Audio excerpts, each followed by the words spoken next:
dulu. Biosecurity itu adalah berasal dari dua kata, bio dan security. Jadi biosecurity itu semacam satpam, security satpam ataupun tameng atau perlindungan yang berbentuk hidup. Makanya biosecurity. Jadi fungsinya itu adalah manfaatnya adalah untuk pengendalian dan pengamanan terhadap ternak ataupun makhluk hidup. Jadi tujuan biosecurity ini adalah untuk pertahanan pertama, sehingga semua kemungkinan penularan penyakit diminimalisir, sehingga peternakan kita tidak tertular ataupun tersebar penyakit yang dari luar itu. Nah, biosecurity itu juga merupakan upaya-upaya untuk mencegah penyakit masuk ke kandang kita ataupun keluar dari kandang kita. Kita kan nggak tahu penyakit yang di kandang kita apa aja, jadi kita juga bantu kawan-kawan peternak lain sehingga tidak terkena penyakit misalnya PMK. Sehingga dengan begitu peternakan kita tetap berproduksi. Misalnya kita menghasilkan daging, ternak kita sehat, dan lain-lain. Jadi biosecurity ini ada 3 sebenarnya komponennya. Jadi itu ada isolasi, kontrol lalu lintas, dan sanitasi. Nah, isolasi adalah tindakan untuk mencegah kontak di antara yang 3 tadi. Ada kontak langsung atau tidak langsung atau melalui udara, sehingga bisa dikatakan bahwa isolasi ini adalah meminimalkan pergerakan hewan dan kontak dengan hewan yang baru datang misalnya. Nah, kemudian fasilitas yang digunakan di ternak harus dalam keadaan bersih dan didesinfeksi. Kemudian hewan yang sakit dipisahkan dari hewan yang sehat. Nah, ini misalnya mungkin yang contoh sederhananya Bapak Ibu bisa buat kandang isolasi yang sederhana aja. Misalnya ada yang sakit ini kita pisahkan dari yang sehat, dibuat kandangnya khusus.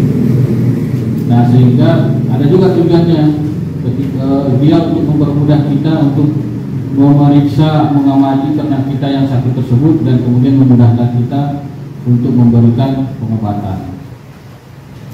Nah, kemudian ini kontrol lalu lintas.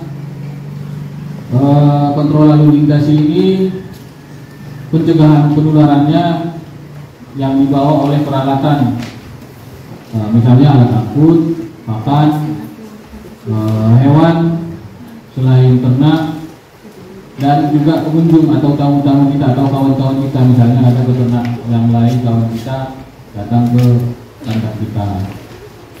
Nah, ini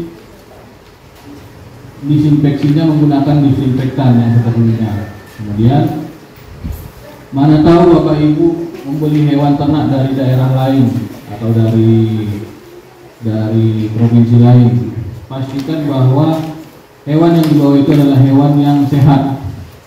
Salah satu caranya adalah hewan ternak tersebut punya SKKH. SKKH itu adalah sertifikat kesehatan, surat keterangan kesehatan hewan. Dan bila perlu Bapak Ibu bisa mencari status vaksinasinya, apakah sudah divaksin PMK atau enggak. Kalau dia sudah divaksin PMK lebih bagus lagi, artinya ternak tersebut sudah terlindungi. Nah, ini gambar, ini yang saya lingkari beberapa yang bisa menjadi penyebar virus. Ini ada orang, manusia, peternak, ada peralatan, ada alas kaki, misalnya sepatu, sendal, sepatu boot, ada kendaraan atau truk, terus ada juga bisa air juga bisa, pakan juga bisa, pakan konsentrat bisa, rumput juga bisa. Terus ini ada angin dan debu. Ini yang saya lingkari ini khusus untuk yang berpotensi membawa virus PMK. Nah, untuk keseluruhan itu adalah hal-hal yang berpotensi yang bisa membawa semua penyakit, bukan hanya PMK, ada juga penyakit yang lain. Makanya biosecurity ini sebenarnya adalah kunci agar ternak kita tidak terkena virus ataupun penyakit dari kandang yang lain. Lanjut Bang.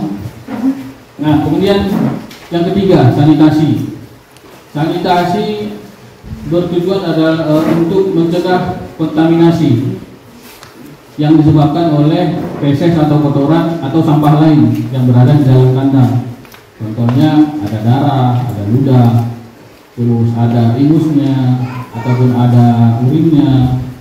Nah, itu jalur kontaminasinya dia melalui mulut, melalui hidung, melalui kulit ataupun melalui kuku.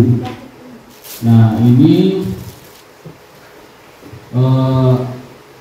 kontaminasi ini bisa lengket ataupun terjadi pada peralatan, ada juga di lantai, di tempat makan ataupun tempat minum. Sehingga kuncinya sanitasi ini adalah bersih dan disinfeksi.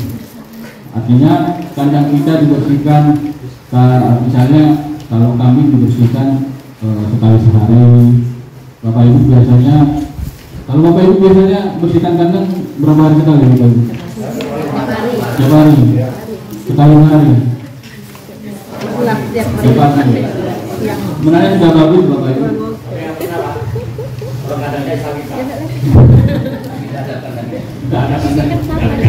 Takutnya dibersihkan sama kali-kali Pak.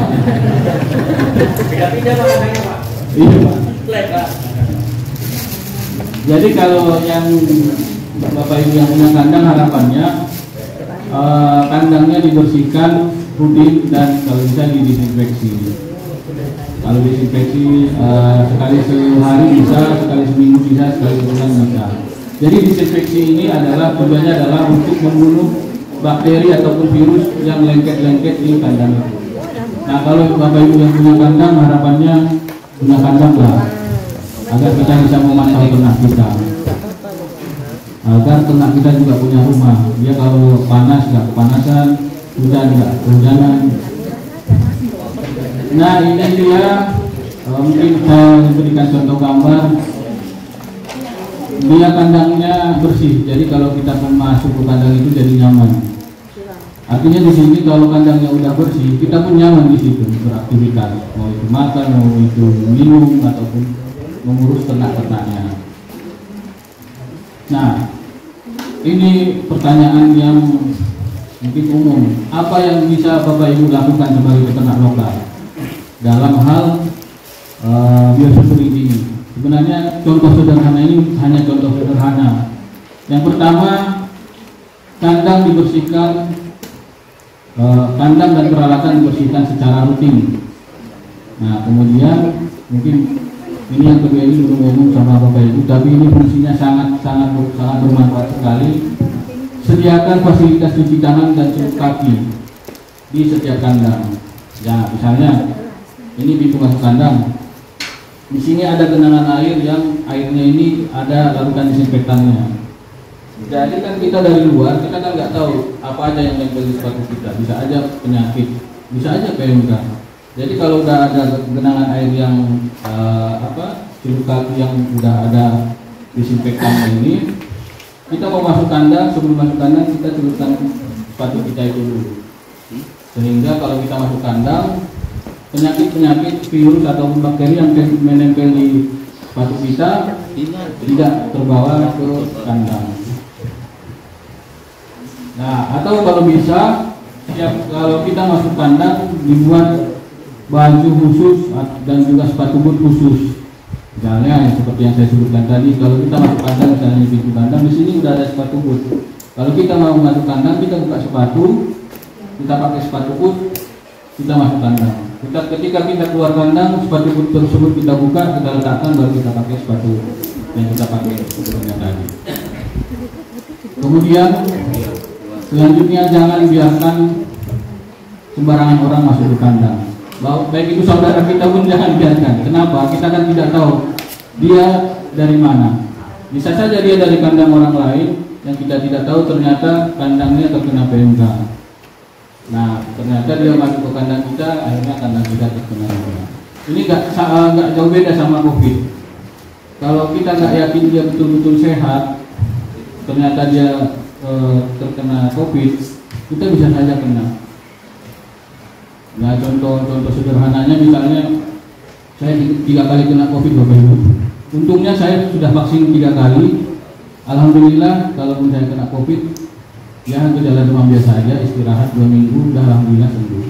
Nah tapi di balik cerita itu saya sengaja nggak mau kontak langsung dengan Bapak Ibu saya. Saya sengaja nggak pulang. Karena pas kejadian itu saya kontak langsung dengan anak-anak saya sama istri. Mudah-mudahan kami berempat isolasi 2 minggu sama-sama di rumah. Makanya kontak langsung ini poin ini jangan biarkan orang masuk sembarangan, ini sangat penting. Nah ini seperti yang saya sebutkan tadi, kalau ada ternak kita yang sakit, baik itu yang sakit PMK ataupun sakit yang lain, ataupun dia lesu, kurang makan, pisahkan aja, pisahkan ke kandang isolasi. Tujuannya adalah agar dia tidak menularkan penyakit ke ternak yang lain. Kemudian mana tahu Bapak Ibu ternak dari kandang lain atau dari daerah lain, pastikan ternak yang Bapak Ibu beli itu ternak yang sehat. Cara memastikannya adalah ternak itu punya SKKH atau surat keterangan kesehatan hewan. Nah kemudian ini mungkin yang sudah umumnya, Bapak Ibu kalau ngamuk jangan sembarangan ngamuk lagi. Maksudnya kita belum tahu tempat ngangon itu, tapi kita angon.